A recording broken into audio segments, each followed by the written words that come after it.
During the first half of the 18th century, there's going to be a lot of things that are going to create these regional differences between the North and the South. There's going to be a lot of different transformations that are going to happen here. One of them that is going to lead to this growing sectionalism between what is going to be in 1861 the Confederate States and the Union is politics.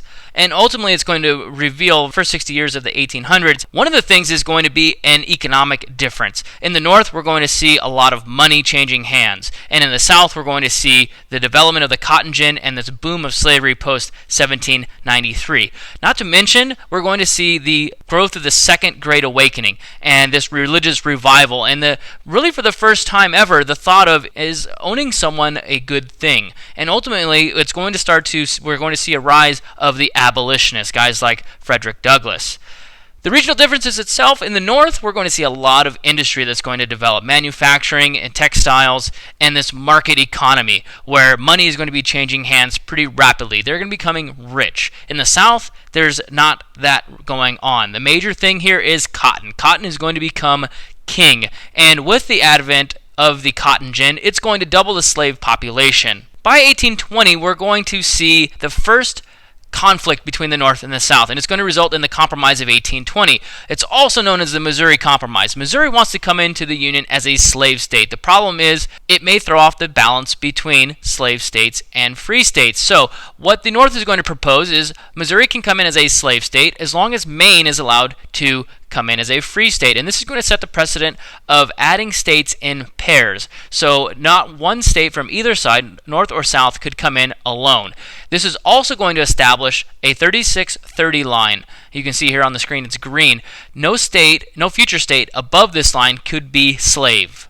Anything above that is free. And it's also going to decide the issue of slavery, and it's going to be a congressional one. Congress is now going to be the ones who are going to decide slavery for the states. Fast forward almost 30 years to 1849. California is going to experience a boom of a gold rush. There's going to be thousands of people that are going to rush to California to try and become rich. The country itself is not ready for this quick of a gold rush, of these people going to California and ultimately settling down there. So much so that by 1850, they're ready to apply for statehood. Well, there's not another state that's ready to come in. So what's going to happen? These gold miners, they're ready. They want to become part of the Union, and they don't want to be a slave state. They want to be a free state. So what that could do, though, is throw off that balance in the Senate. Congress is going to allow California to become a free state, which is going to outrage a lot of these southern senators. In return, since there wasn't another state, they're going to strengthen the fugitive slave laws. And in a sense, nobody could help the slaves, or if they did help the slaves, they'd be subject to a $1,000 fine, no trial by jury for these slaves.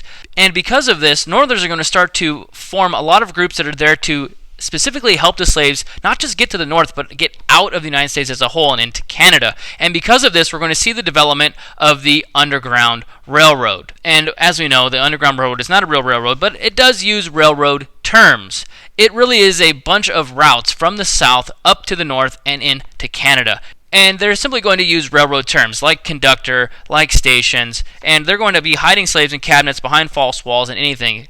You could be in deep trouble if you got caught harboring a runaway slave. The most famous of these Underground Railroad conductors is Harriet Tubman. She made 19 different trips, helped over 300 different slaves in her time. The next major controversy is going to be Kansas and Nebraska. Kansas and Nebraska, they're above that 36-30 line. They're supposed to be free. However, in that Compromise of 1850, the Utah Territory and the New Mexico Territory were given the idea of popular sovereignty whenever they wanted to become a state to decide slavery. So Senator Stephen Douglas is going to believe the same thing should be done in Kansas and Nebraska. Let the people decide, free or slave. And ultimately, this had never been done before. So this is the first attempt at seeing how popular sovereignty is going to work. And by 1854, this is going to become law. Well, what's going to happen when they go to vote in Kansas to become a state? Are they going to become a slave state or a free state? So what's going to happen is you're going to see a lot of people from Missouri rush into Kansas on that election day and vote slave because they want more slave states. Well, this is completely going to be a fraudulent election, and there's going to be a dual government set up, one free government and one slave government. This is going to go on until 1861, just simply weeks before the start of the Civil War, and when the free government in Kansas is going to be basically admitted as a state. throughout all of this, Charles Sumner, he's a senator from Massachusetts, is going to give a speech in 1856 called Crime Against Kansas. And what this really is it's going to be reacting to events in Kansas itself. And this is pretty outrageous at the time. He is not just simply talking bad about slavery, but he's also specifically calling out certain people. And a guy by the name of Preston Brooks is finally going to take offense to this, and he's going to attack Sumner on the floor of the Senate and is going to beat him repeatedly over the head with his cane. He's really not going to stop until the cane breaks. And this, for the Southerners, he's really going to become this hero and not even really charged with any sort of crime. And this is really going to develop a heightened tension between the North and the South. And just 1 year later, Dred Scott is going to take his case to the Supreme Court. His slave owner, his master, took him into free territories. He believed that he should be free at that point. So it's going to bring about the question, can a slave be taken into a free territory and not be free? So he's going to be taken to the Supreme Court, and he is ultimately going to lose. The Supreme Court is going to rule that he isn't even technically a citizen, so he should not have been able to appeal all the way to the Supreme Court. And they're going to argue, or the Supreme Court is going to rule that slaves might as well be just like mules. They're a piece of property. And it's going to affirm the Fifth Amendment rights of U.S. citizens, which is protecting property. The unfortunate consequence of this is the Supreme Court is basically saying that the Constitution is going to guarantee slavery and support it. It's also going to rule here that the Compromise of 1820, which was not permitted above that 3630 line, is now null and void. So at this point, slavery could be anywhere. By 1858, in Illinois, we're going to see a very famous debate develop between Abraham Lincoln and Stephen Douglas. Stephen Douglas is the incumbent here, incumbent senator, and there's going to be a series of 7 different debates. Abraham Lincoln is going to argue that Stephen Douglas wants slavery nationwide. In fact, Stephen Douglas really firmly supports the idea of popular sovereignty. Let the people decide if they want it or not. And at that point, if people don't want it, slavery will die out on its own. In the end, Stephen Douglas is going to retain his seat as senator, but one of the consequences here for the Republican Party is now Abraham Lincoln is going to be a viable candidate for election that's just a short 2 years away.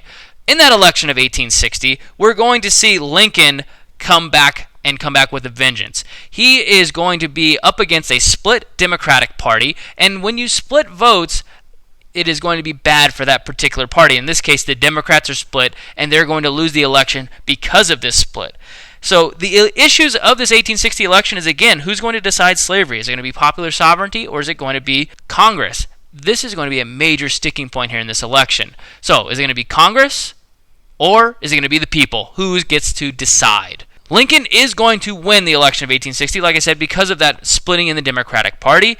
And through this, the South is almost immediately going to secede. The South Carolina is going to be the ones that are going to lead the way here, followed by Mississippi, Florida, Alabama, Georgia, Louisiana, and Texas. And they're going to form the Confederate States of America and elect this guy, Jefferson Davis, their president.